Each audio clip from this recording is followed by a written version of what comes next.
Good morning.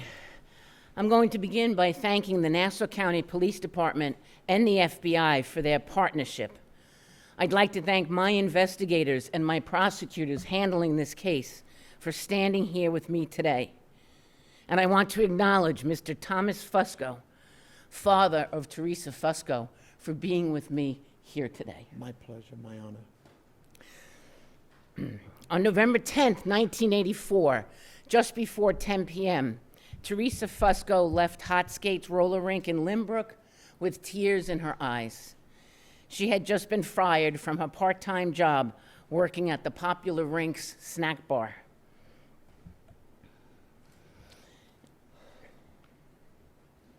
That was the last time anyone would see the 16-year-old alive. Theresa was found about a month later, on December 5th, 1984, strangled to death and buried beneath leaves in a wooded area a few blocks away from Hot Skates. Her death sent shockwaves through the tight-knit Lynbrook community, creating fear that young women were at risk. And now, nearly 41 years later, and after 2 decades of this case running cold, we have indicted Theresa's killer. Today, we arraigned 63-year-old Richard Bilodeau of Center Moriches for the murder of Theresa Fusco. Thank you. You're welcome. Beginning in 2024, with the help of our partners at the FBI and investigative leads that were being developed, we began surveilling this defendant. We hope to obtain an abandonment DNA sample from him to test against DNA evidence that belonged to Theresa's attacker, recovered more than 40 years ago. That February, our moment came. The defendant went to get a smoothie at a tropical smoothie cafe location in Suffolk County, not far from his home. When he was finished, he discarded his cup and straw in the trash.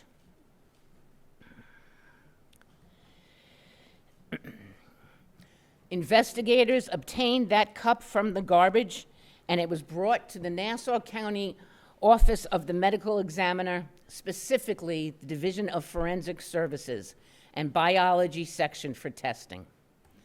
The DNA from that straw, Richard Bilodeau's DNA, was a match to the sample that was taken from Theresa's body. In 1984, Bilodeau was not living in Suffolk County. He was 23 years old. He was operating, according to him, a mobile coffee truck in Nassau County. And he was living with his grandparents at 16 Treadwell Avenue, an address located in Lynbrook. It's about 1 mile away from Hot Skates. It's about 1 mile away from the Fusco residence. In interviews we conducted with Theresa's friends and family, no one recognized this defendant as someone who was ever associated with Theresa in 1984. Bilodeau has denied knowing Theresa also, but science proves otherwise.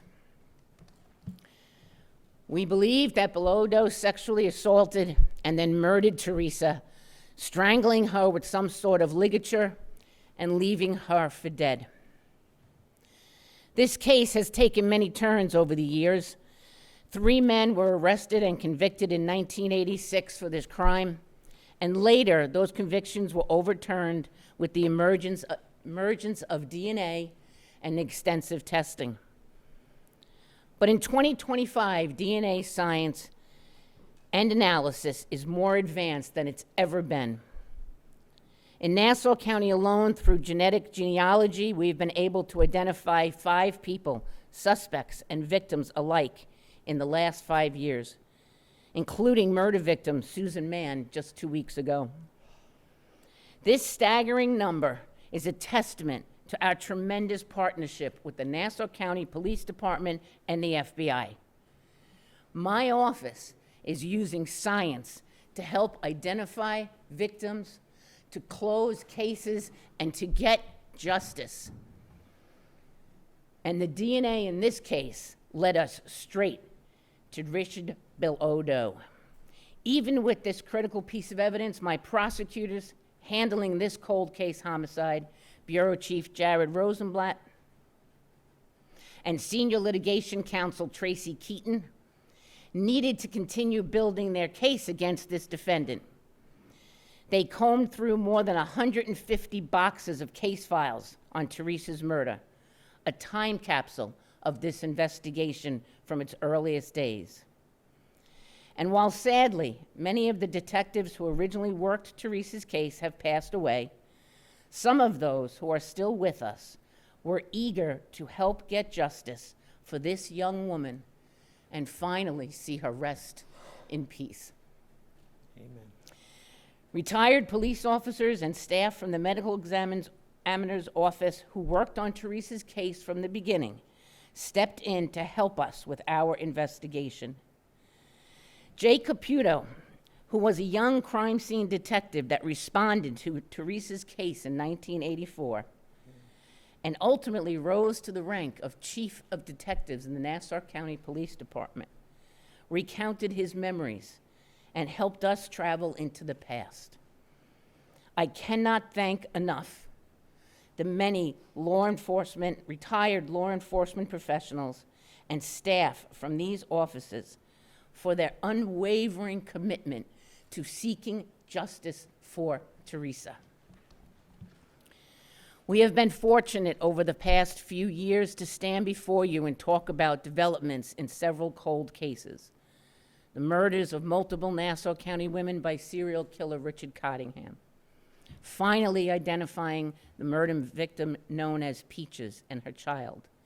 And recently identifying Susan Mann. And each time, I will say the same thing to you. Solving these aging cases is incredibly challenging. There are cases where we go for many years, maybe even decades, without leads. But my office and our partners will not stop. I will not stop. We don't give up. My prosecutors are always looking for justice for victims of crimes. We are always searching for answers. Theresa's life was violently stolen from her more than 40 years ago. But the past is never forgotten, and my office never gives up on a victim. Sadly, Theresa's mother did not live to see this day. She passed away in 2019, the same year that Hot Skates, where Theresa was last seen alive, closed its doors for good. I wish she could be with us right now. So do I.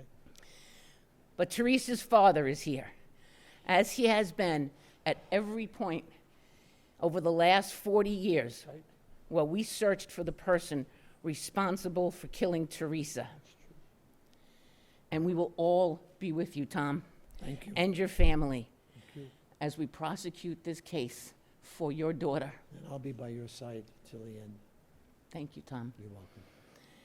As we spoke with the defendant just days before his indictment, he said something very curious to us when we asked about Theresa. Through his denials that he had ever known her name, who she was, he made what he treated kind of a flippant observation about the 1980s. He said, people got away with murder back then. Well, let me tell you something, Mr. Bilodeau. It's 2025, and I got you now. Good. I'll take some questions if you have any. What put you on his trail in the first place, other than the local coffee place where he worked nearby? Was there something that led investigators to surveil him? There was investigation that was ongoing with the Nassau County Police Department and the FBI. I cannot provide other details at this time, but that's what began our search for him and eventually led us to get the evidence in the case. If I could ask, Tom, what does this do for you today? Can you slide over a little bit, sir? Thank you so much. I'm not ready to make any comments about the case. All I can do is give my gratification to all the hard work that I've been given as to the individual that was brought to this indictment today. So for me, hearing that there is somebody to finalize my daughter's life to a finalization will bring closure to me and my family. So I'm looking forward to all that has to be taken. But I believe that they've done their work, and we'll see what the future brings. Sir, can you Mr. can you President, just talk about what it was like to be in court with this individual that you've never seen before? I can only say it's heartbreaking to go through this over and over again, but this seems like a finalization, and I'm very grateful for me and my family to come to an end like this than to constantly be a cold case situation. And a roller coaster too of convictions and acquittals and. That's a memory that I have to put in the past, but I leave it to the aide to take care of all the necessary things. As a Thank father, you. can you tell us anything about your daughter that you hope people do remember all these years? Everything that's been said, I can tell you, has been documented over the years, and I only loved her and I miss her. That's all I can say. She lives in my heart, as you can see. Did you give up hope, or did you always believe this day would come? I never gave up hope. I've always had faith in the system. But before I leave this earth, I'm very happy that, since my ex-wife's not here, that I'm here with my family and the DA. So I'd like to end my conversation now and move on with whatever is to come. But finalization is what I'm looking for. Thank you. You're welcome. Any other questions? Well, you can't go into detail of the leads, but can you tell us, was it a tip? Was it a? In a broad sense, can you Yeah. tell us, Can you like, characterize? can you kind of just glue those two pieces together a little bit for us? As I said, it was all through DNA testing. Is he suspected in any other unsolved cases from that time frame?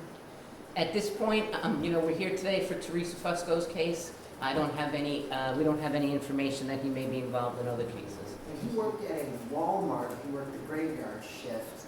Can you tell us how long he worked there and anything else about him? Did he live with anybody, any family? As far as I know, he lived by himself in a home that was owned by his family. Yes, he worked nights in Walmart. I don't know how long he's been working there. It kind of echoes like the pizza box from Gilgo. Would you agree that it has some similarities, the same general concept to apply? I think that's, generally how we get the DNA. If it's from something the defendant touches or drinks from or eats. Can you just talk again? Just go through the dates. You get your tip, you start following him, and then you make the arrest. When? That time frame. Are we talking months? The arrest was made yesterday. Yes. It was, let me get the date for you.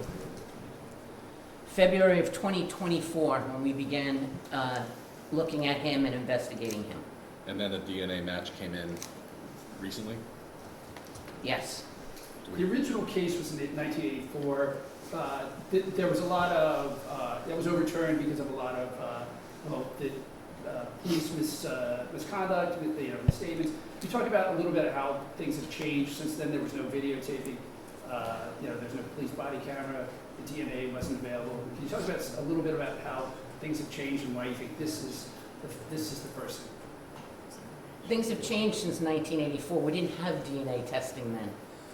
And when DNA testing did come into the criminal justice world, it was minimal in 2004. It got better in 2014 and got better in 2024. That's how science works. It's always improving upon itself. Anything else? DA, the defense lawyer already harkened back to the exoneration of the 3 men who were convicted. Is that going, do you expect that to come into play in this case, and what makes this prosecution, you think, different? Science and DNA evidence doesn't lie. Period. What happened in that case, I was not privy to. I was not the prosecutor on the case. But it's 2024, and when you have a DNA match, 100% match, we got the guy. And that's Thank any you. reason why? Are you looking into motive? Any reason why this happened? I'm not going to speculate on that. Thank you, everybody.